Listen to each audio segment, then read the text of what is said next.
Press conference में स्वागत है। कम समय पे आप तमाम साथी यहाँ पहुँचे, आपका बहुत बहुत साधुवाद। जिस उम्मीद के साथ में आप तमाम साथियों को यहाँ आमंत्रित किया गया है, मुझे आशा और विश्वास है कि लोकतंत्र में मीडिया का जो रोल है चौथे स्तंभ के रूप में, जो बात जिस भाषा में, जिस शैली में, जिस उद्देश्य की प्राप्ति के लिए यहाँ पर कही जाएगी, उस बात को उसी प्रकार आप अपने तमाम टीवी चैनल्स पर, पोर्टल पर, पत्र पत्रिकाओं में अंकित करेंगे, ऐसी हमें आशा आप लोगों से है। आज की ये जो प्रेस वार्ता है इसलिए महत्वपूर्ण है कि लोकतंत्र में जो लोगों के संवैधानिक अधिकार हैं और उनको उठाना, अपने संविधान की रक्षा के लिए, अपने अधिकारों की बात करने के लिए प्रोटेस्ट करना, ये हमारा संवैधानिक राइट्स है। पिछले दिनों उत्तर प्रदेश के गोरखपुर जिले में कमिश्नरी पर वहाँ के स्थानीय नेता आदरणीय श्रवण कुमार निराला और उनके साथी वहाँ के आम लोगों के, गरीबों के, मजदूरों के, दलितों के, पिछड़ों के, भूमिहीन लोगों के लिए जो पिछले काफ़ी लंबे समय से वो एक आंदोलन चला रहे हैं, उस आंदोलन के उनका जो संगठन है अम्बेडकर जन मोर्चा, उसके बैनर तले 10 अक्टूबर को उन्होंने गोरखपुर की कमिश्नरी पर एक डेरा डालो नाम से एक उन्होंने आंदोलन कॉल किया था, ओपन कॉल की थी, जिसमें जो लोग भूमिहीन थे वो तमाम लोग, महिला पुरुष वहाँ पर पहुँचे। दिल्ली से और देश के कोने कोने से जो लोग एक्टिविस्ट हैं, पत्रकार हैं, जो लोग समाज का दुख दर्द समझते हैं, जो लोग संविधान में अपने फंडामेंटल राइट समझते हैं, वो लोग वहाँ पहुँचे थे। उनमें एज ए पत्रकार हम भी इन्वाइट थे, मनोज अंतानी, संतोष अम्बेश, रमेश गौतम, नीलम गौतम और तमाम वहाँ के लोकल मीडिया इन्वाइट था। एज ए एक्टिविस्ट के रूप में वक्ता के तौर पर हमारे साथ जो बैठी हैं दीदी निर्देश सिंह, इनके साथ SR दारापुरी साहब, पूर्व IPS, प्रोफेसर सिद्धार्थ रामू और वहाँ के जो लोकल वक्ता थे वो तमाम लोग वहाँ पर इनवाइट किए गए थे। आंदोलन सुबह को 10-11 बजे शुरू हुआ और रात को लगभग 10 बजे तक चला। लोग शांतिपूर्ण तरीके से अपनी मांगों को लेकर के धरने पर बैठे थे। रात को 10:30 बजे के आसपास जो जिले के DM साहब हैं, SSP साहब हैं, कमिश्नर साहब हैं और जिले के तमाम आला अधिकारी वहाँ पर पहुँचे और आंदोलनकारियों से उनका मांग पत्र लेकर के ये आश्वासन दिया गया कि आप लोगों की जो मांग है वो जायज़ है। हम भी चाहते हैं कि तमाम लोगों जो भूमिहीन हैं उनको ज़मीनें मिलनी चाहिए और हम प्रदेश के सूबे के जो मुखिया है आदित्यनाथ योगी साहब, हम उनसे बात करेंगे और कोशिश करेंगे कि आपकी मांगों को सरकार माने। लेकिन उसके बाद क्या बात हुई, क्या कारण हुआ कि उसके आधा घंटे के बाद जब आंदोलन समाप्ति की घोषणा कर दी गई, क्या कारण रहा कि पुलिस ने, स्थानीय पुलिस ने किस दबाव में, किस कारण, बिना किसी कारण बताए जो वहाँ के ऑर्गेनाइजर थे वो, प्लस जो पत्रकार थे वो, प्लस साथ ही साथ जो वक्ता थे जो दूर दराज से वहाँ पहुँचे थे, दिल्ली से और अन्य स्थानों से, उन तमाम लोगों को पुलिस ने गिरफ्तार करना शुरू किया। और अभी तक जो हमारे पास जानकारी है, जो पुलिस ने FIR की है और जो उस पर आरोप लगाए हैं, उसमें आरोप लगाए गए हैं वो भी मैं आपको बताऊँगा। निर्देश हमारे साथ हैं, इनके नाम भी FIR है और 10 से 15 लोग अज्ञात हैं। मैं निर्देश जी के साथ सिर्फ इसलिए यहाँ बैठा हूँ कि ताकि ये पता चल सके इस देश के अंदर के संविधान को मानने वाले लोग और अपने हक हकूक़ की रक्षा करने वाले लोग, इस देश में अगर पुलिस के साथ गलत होगा तब भी हम उनके लिए लड़ेंगे, आम जनमानस के साथ गलत होगा तब भी हम उन लोगों के साथ लड़ेंगे। किसी के भी साथ गलत नहीं होना चाहिए, अपने सबके अधिकारों और सबके अधिकारों की रक्षा होनी चाहिए। अगर आज निर्देश और निर्देश जैसे तमाम लोगों के साथ जिनको जेल में डाल दिया गया बिना कारण बताए, और उन पर आरोप जो लगाए वो आरोप ऐसे हैं जब हम FIR को पढ़ते हैं तो हमें हंसी आती है कि आखिरकार ये पुलिस ने जो FIR कराई है, राजेश कुमार शर्मा जो वहाँ पर एक अर्दली के रूप में, एक सरकार के मुलाजिम के रूप में, पेशगार के रूप में काम करते हैं, और उन्होंने जो FIR में सारी बातें बताई हैं तो वो हंसने लायक हैं। उसमें कहते हैं कि सुबह को कमिश्नर साहब के जो पेशगार हैं राजेश कुमार शर्मा, वो कहते हैं, ये FIR मेरे हाथ में है, वो कहते हैं कि सुबह को 10 से 12-13 लोग जिनको वो जानते हैं, 13 लोग वहाँ पहुँचे। उन्होंने ज़बरदस्ती कमिश्नरी में घुस करके वहाँ पर टेंट लगाना शुरू किया। जब मैंने उनसे मना किया तो उन्होंने मेरे साथ धक्का मुक्की की, मारपीट की। मेरे कार्यालय में घुस करके उन्होंने बिजली चोरी करके अपने माइक चलाने शुरू किए। पौधे और फूल तोड़ दिए, गमले तोड़ दिए, सरकारी जो दस्तावेज थे वो फाड़ दिए गए। और जिसके चलते बाद में ये घटना 10 तारीख की सुबह 11 बजे की है, जो वो अपने उसमें कह रहे हैं। और 10 से 15 लोग अज्ञात थे, 13 लोग ऐसे थे जिनको कमिश्नर साहब के जो पेशगार है राजेश कुमार शर्मा जी वो जानते हैं। मजे की बात यहाँ निकल करके ये आती है कि दीदी निर्देश, देव कुमार, मनोज अंतानी, संतोष अम्बेश, रमेश गौतम, SR दारापुरी साहब, रामू जी, ये तमाम वो लोग हैं जो दिल्ली से 800 900 किलोमीटर दूर रहते हैं और शायद पहली बार गोरखपुर इनका जाना हुआ था। तो ये सवाल यहाँ खड़ा होता है कि राजेश कुमार शर्मा जी किन तथ्यों के आधार पर इनको नाम से और शकल से जानते थे। तो ये लगता है पुलिस प्रशासन ने ये FIR किसी दबाव में की है, क्योंकि शांतिपूर्वक तरीके से आंदोलन जो है वो रात को 10 बजे खत्म हो गया था SDM और DM साहब और तमाम आला अधिकारियों के देख रेख में। उसके बाद में किस आधार पर उन लोगों को गिरफ्तार किया गया, हमारे साथ निर्देश हैं, वो बताएंगे आपको। निर्देश जी बताओ थोड़ा सा पत्रकारों को क्या हुआ था, क्योंकि आप वहाँ थे। मैंने वहाँ पे जब मेरी पुलिस के साथ थोड़ी गहमा गहमी हुई थी, मेरी ID छीन ली गई थी, तो मैंने वहाँ से पुलिस का स्वागत करते हुए, धन्यवाद करते हुए वहाँ से ईमानदारी से 5:30 बजे वो छोड़ दिया था, क्योंकि मेरी ट्रेन थी वापसी की, और मैं 1 बजे पहुँचा था। 4 घंटे लगभग मैं वहाँ रहा था। लेकिन निर्देश जी एक दिन पहले से थी और अगले दिन रात को 12 बजे तक वहाँ थी, तो ये पूरी जानकारी आपको बताएंगी किस किस प्रकार से लोगों को कहाँ से गिरफ्तार किया गया। देखिए, जो आंदोलन था, उस आंदोलन की रूपरेखा कई महीने पहले से ही तैयार की गई थी। कमिश्नरी में समस्त अधिकारी ये बात जानते थे कि आज आंदोलन होने वाला है। हम लोगों ने रात को 8 तारीख की रात को और 9 की रात को लगातार जहाँ से टेम्पो, ट्रॉली, ट्रैक्टर आ रहे थे, लोग अपने किराए से वहाँ आए। जिस तरह की आप लोग वहाँ गैदरिंग देखते, गांव की ऐसी महिलाएं थी जिनकी गोदी में बच्चे थे, कुछ प्रेग्नेंट महिलाएं भी थी।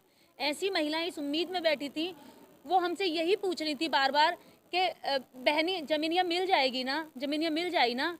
उनकी आंखों में उम्मीद थी ये लेकर के, क्योंकि वो पिछले 2 पड़ाव का आंदोलन पहले वहाँ पर श्रवण कुमार निराला जी और सीमा गौतम जी कर चुके थे। तीसरा आंदोलन, तीसरे पड़ाव का आंदोलन था, और इसमें ये साफ सुथरा लिखा गया था कि डेरा डालो, घेरा डालो, जब तक जमीन के कागज नहीं मिलेंगे, या तो योगी जी हमें लिखित में कोई भी आगे की कार्रवाई बताएं, या फिर जमीन के कागज देकर के हमें यहाँ से भेजें।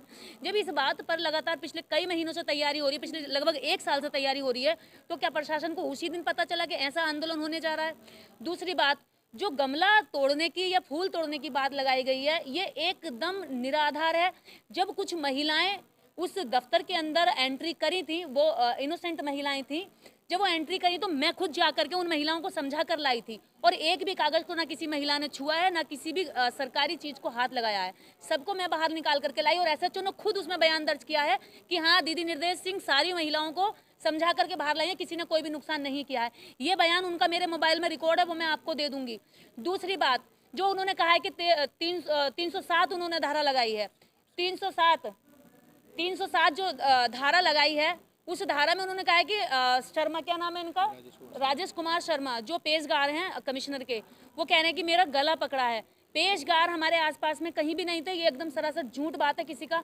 पूरे दिन सुबह से आप ये देखिए 9 बजे लोग वहां बैठ गए थे आकर, और दूर दराज से लोग आए हुए थे। सुबह के 4-4 बजे के भी लोग चले हुए थे, भूखे प्यासे रात को 11 बजे तक बैठे रहे। आमतौर पे होता है कि आज हम ज्ञापन देने जाते हैं, आप लोगों ने भी सोशल एक्टिविस्ट देख रहे होंगे, जब हम ज्ञापन देने जाते हैं, DM को नाम देते हैं या कमिश्नर को देते हैं, तो वो तुरंत ज्ञापन लेते हैं और मामला वहीं पर रफा दफा हो जाता है। लेकिन इस आंदोलन का एक अलग ही रूप था। यहाँ ना तो DM 4 कदम चल करके हमें वो देने के लिए आ रहे थे कि भाई क्या कहाँ है आपका ज्ञापन, ना कमिश्नर देने के लिए लेने के लिए आ रहे थे, यानी ज्ञापन लेने ही नहीं आ रहे थे। भूखे प्यासे तड़प रहे थे हम लोग दिन भर में, इतनी गर्मी में जाने कितनी बार पसीना सूखा, कितनी बार हम लोग पसीने में तरबतर हुए। लेकिन 11 बज गए, फिर जाकर के DM साहब आए, हमने आश्वासन दिया कि आपको कोई किसी भी तरह की समस्या नहीं होगी, हम लोग शांतिपूर्ण तरीके से अपना ज्ञापन देना चाहते हैं। और दूसरी बात, DM साहब ने हमारे सामने ऑन रिकॉर्ड हमारा माइक पकड़कर हमारे मंच पे खड़े होकर हमारी वीडियो में ये बात कही है कि तुम्हारी जो मांगे हैं बिल्कुल जायज हैं, मैं इस मांग के साथ हूँ, भूमिहीन परिवारों को जमीन मिलनी चाहिए, और ये मांग मुद्दा आपका जायज है, ये गलत नहीं है। और हम आप लोगों में से 5 लोगों की टीम बनाएंगे।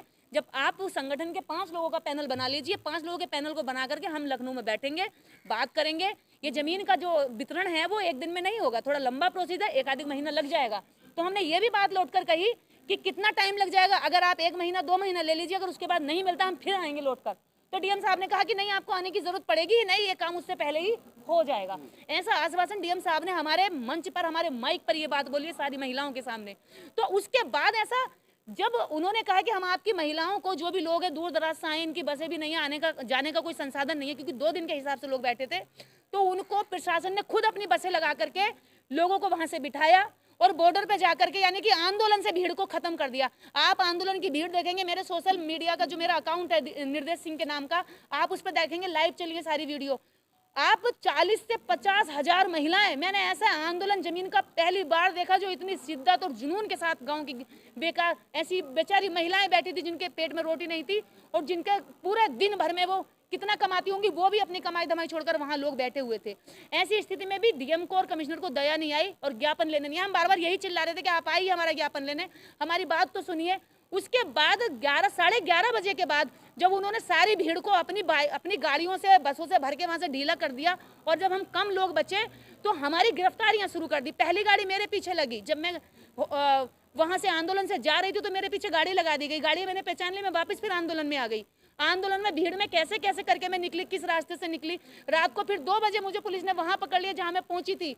मैं वहां से मैं डेंगू से पीड़ित थी, इतना बुखार था मुझे, 103 बुखार में मैं किस तरह छतों से कूदी, खेतों पर कैसे नाले कूदे, कहाँ भूखी पड़ी रही। इस कदर मैं आज 5वें दिन में आज दिल्ली पहुंची हूँ। कैसे कैसे मैं ही जानती हूँ मैं किस हालात में पहुंची हूँ कि मेरे हाथ पैर कांप रहे थे लेकिन मैं फिर भी चल रही थी ये सोच करके कि मेरे लोग अंदर हैं। अभी तक 18 लोगों की गिरफ्तारी हो चुकी है, कल शाम तक की ये खबर है। और आज का हमें पता नहीं कि आज क्या हुआ है वहाँ पे, आज के हमारे पास कोई अपडेट नहीं है। 18 लोग वो बेकसूर जिनका कोई दोष नहीं था। क्या योगी जी इसको व्यक्तिगत ले रहे हैं? हम ये जानना चाहते हैं, योगी जी ने कोई आंदोलन नहीं किया क्या? योगी जी उसमें डायरेक्ट ये कह रहे हैं कि आप डीएम साहब को भेजने हैं सारा दिन और शाम को भेज रहे हैं, तो इतनी मीठी छुरी की तरह आपने हम पे वार किया और उसके बाद हमें सबको इधर तितर बितर करके भीड़ कम करके, आपको पता था कि भीड़ में अगर आप अरेस्टिंग करेंगे तो आप जो है सफल नहीं होंगे, इसलिए आपने भीड़ को अपनी गाड़ियों से बाहर भेजा। उसके बाद हमारे लीडरों को, हमारे लोगों को, एसआर दारापुरी जी बुजुर्ग हैं, 82 साल के रिटायर्ड आईजी, जिनकी तबीयत बहुत खराब थी, हाथ कांप रहे थे उनके वहां मंच पे बोलते हुए भी इतनी गर्मी में, उनको अरेस्ट कर लिया। डॉक्टर सिद्धार्थ रामू जो इंटरनेशनल राइटर है, जिनके नाम कई किताबें जिन्होंने लिखी हैं, कई किताबों के अनुवाद किए हैं, डॉक्टर सिद्धार्थ रामू को शाम को 6 बजे अरेस्ट कर लिया था। हमें पता भी नहीं था, बाद में पता चला। उसके बाद हमारे आंदोलन में फोटोग्राफी करने के लिए एक फिल्मकार, फ्रांस का एक फिल्मकार है जो कविताएं लिखता है, कहानियां लिखता है, वैलेंटीन रोजर को ये बताते हुए गिरफ्तार कर लिया कि आपको जो है विदेशी फंडिंग मिल रही है और वैलेंटीन रोजर जो है ये सरकार के जो गुप्त सूचनाएं हैं, गुप्त जानकारियां, गुप्त एजेंसियां, उनकी जो है यहाँ पे खतरा बताते हुए उसको गिरफ्तार किया गया। हमने ये बात भी मंच से कई बार दोहराई और अपील करी कि वो निर्दोष है, उसका हमारे आंदोलन से कोई लेना देना नहीं है, वो सिर्फ फोटोग्राफी करने आया था। विदेशी मेहमान, हम कहते हैं अतिथि देवो भव, हमारे देश का हर नागरिक विदेश की इज्जत करता है, हम भी जाते हैं तो हमारा भी सम्मान होता है। क्या हम उसको ये मना करते कि आप हमारा फोटोग्राफी नहीं कर सकते? हमने उसको कहा ठीक है आप आइए, फोटो ले लीजिए, वीडियो बना लीजिए। वो दलित एट्रोसिटी पर यहाँ पर एक दलित फाइल बनाने आया था, उस बेचारे को वहां पे अरेस्ट कर लिया गया। उसके बाद धीरे धीरे एक एक करके सबकी अरेस्टिंग होती गई। अभी सीमा गौतम जो इस आंदोलन की मुख्य लीडर हैं और श्रवण कुमार निराला जो इस आंदोलन के मुख्य संयोजक हैं, इन दोनों लोगों के घर पे पुलिस चारों ओर से तैनात है। उनके घर में उनके बच्चों को खाना पीना सब बंद कर रखा, कोई कहीं नहीं जा सकता। इस हालात में उनके घरों में कोई पुरुष नहीं बचा, सारे पुरुषों को उठा के जेल में डाल दिया। ऐसा क्या क्या अपराध किया है? क्या गरीबों की लड़ाई लड़ना, क्या लोकतंत्र में अपनी बात रखना, आंदोलन करना, जमा होना, इकट्ठा होना, अभिव्यक्ति का अधिकार, ये कोई मायने नहीं रखता है उत्तर प्रदेश की सरकार में? क्या योगी जी ने कभी आंदोलन नहीं किया था? क्या हमेशा आप सत्ता में बने रहेंगे? ऐसा नहीं होता है योगी जी। अगर कल को आप नहीं रहे और आपने फिर आंदोलन किया तो आप तो दमन सिखा रहे हैं ना कि कल की सरकारें फिर आपका दमन करेंगी। ये दमन है, ये हिटलरशाही है। आप करोड़ों करोड़ों रुपया, जमीन की बात चलती है कि जमीन कहां से देगी सरकार? सरकार जमीन दे सकती है। तेलंगाना सरकार ने 3 एकड़ जमीन 2524 लोगों को 94 करोड़ की जमीन खरीद कर दी है और जो उसके पास सरकारी जमीन थी वो वितरण की है। तो क्या यूपी सरकार नहीं कर सकती? और हम ये नहीं मांग रहे कि जो पहले से सामंती हैं, जिनके पास जमीन है, उनको जमीन दे दीजिए। अरे जो भूखे हैं, गरीब हैं, जो दूसरों के खेतों में बेकारी करते हैं, जो खाना ना होने की वजह से क्राइम भी करते हैं, अपराध करते हैं, आप उन लोगों को जमीन दीजिए। कौन से हम व्यक्तिगत तौर पर जमीन मांग रहे थे? जो आपने ये आंदोलन किया था उसकी परमिशन आपके पास थी क्या? देखिए, इसकी परमिशन के लिए 2 महीना पहले ही एप्लीकेशन डाल दी गई थी। आपको पता है, जागरण की, कीर्तन की, भजन की, हवन की, हर जगह सड़कों पे घेर घेर करके बिना परमिशनों के हो जाते हैं। लेकिन हमने इसकी परमिशन की अपील 2 महीने पहले डाली थी, जिसको कभी भी आपको पता होगा प्रशासन रिसीविंग नहीं देता है, ये कहीं की भी परमिशन हो। लेकिन एप्लीकेशन हम लोगों ने डाली, उसके आधार पर हुई। जब सुबह टेंट लग रहा था तब पुलिस को आपत्ति क्यों नहीं हुई? जब सुबह लोग आने जाने और बैठने शुरू हुए तब पुलिस को आपत्ति क्यों नहीं हुई? पुलिस को रात को 12 बजे आपत्ति हुई है, जब सारा आंदोलन शांतिपूर्ण तरीके से हो गया, सब लोग अपने अपने घर चले गए। शाम को पुलिस हमसे पूछ रही है आपने खाना खाया, आप थके होंगे, और एक एक करके एक एक आदमी को इस तरह से बातें बना बना कर अलग अलग ले जा रही है और अरेस्ट कर रही है। 1.5 घंटा मेरे साथी देव कुमार जी को अंदर रखा गया, उनसे पूछताछ की गई कौन कहां से आया, किसका क्या नाम है।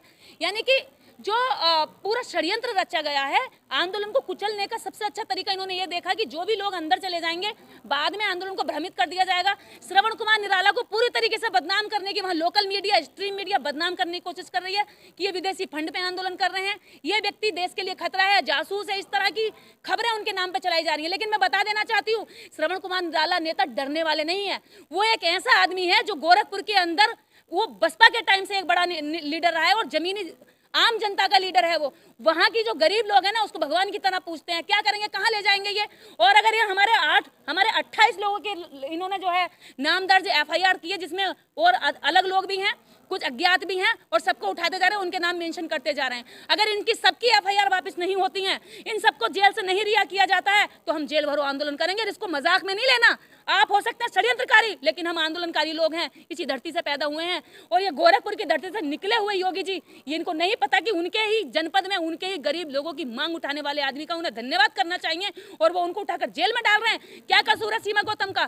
क्या दोष है उस सीमा गौतम का जो भूखी प्यासी जाकर के लोगों को उनके मुद्दों को समझाती है? आप कावड़ के नाम पर, कुंभ के नाम पर, मेलों के नाम पर, यात्रा के नाम पर करोड़ों करोड़ों हम जनता के लिए बर्बाद करते हैं। लेकिन हम कह रहे हैं कि हमें जमीन दो, हमें नहीं चाहिए तुम्हारा ये ढकोसला, हमें नहीं चाहिए धर्म, तो हमें कहाँ से देंगे? क्या आपको उन्होंने प्रॉमिस किया था कि आप लोगों को, हम हजारों लोगों को जमीन बांटेंगे? देखिए, प्रॉमिस करने के लिए हम उनको बुला रहे थे, आंदोलन इसीलिए किया गया था। लोकतंत्र की यही खूबसूरती कि हम अपनी बात रखने के लिए, अगर योगी आदित्यनाथ जी की सरकार का, हमारे यूपी सरकार का ध्यान इस तरफ नहीं गया है कि क्राइम की एक सबसे बड़ी वजह ये भी है कि लोगों का खेतों में मर्डर हो जाता है, सोच करने जाती है बेटियां, वहाँ रेप हो जाता है, तो हम उनको ध्यान आकर्षित कर रहे हैं कि जमीन ना होने की वजह से इतने सारे लोग हर दिन पीड़ित होते हैं, हर दिन बेगारी करते हैं, सामंती उन पर डंडे के दम पर अपराध करते हैं।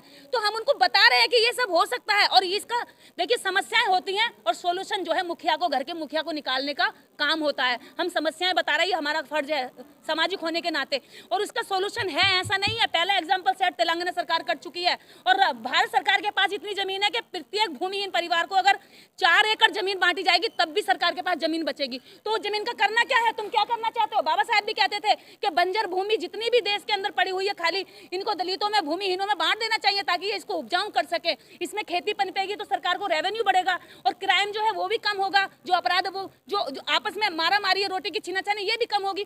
तो इसमें बुरा क्या है? हम तो चाहते हैं कि अपराध मुक्त हो। और योगी जी खुद कहते हैं कि गुंडे मैंने जेलों में डाल दिए हैं, लेकिन हमारे साथ तो पुलिस ने गुंडागर्दी कर दी। हमारे साथ तो खुद योगी जी ने एक मतलब ऐसा व्यवहार कर रहा है जैसे कि हमारे साथ कोई बाहर के गुंडे भी नहीं करते हैं ऐसा व्यवहार। तो जिस तरह से पुलिस प्रशासन माइक पर, स्टेज पर आकर माइक जी लेकर कहा कि आप बिल्कुल समर्थन हम करते हैं, तो जिस तरह से पहले दिखाया गया कि हाँ आपकी बातों से वापस करते हैं, वो एक षड्यंत्र था। उसके बाद जिस तरह से तमाम पत्रकार और आप जैसे जितने भी सोशल एक्टिविस्ट आए थे, तो आप लोगों ने इस तरह का व्यवहार किया गया, क्या ये साजिश थी?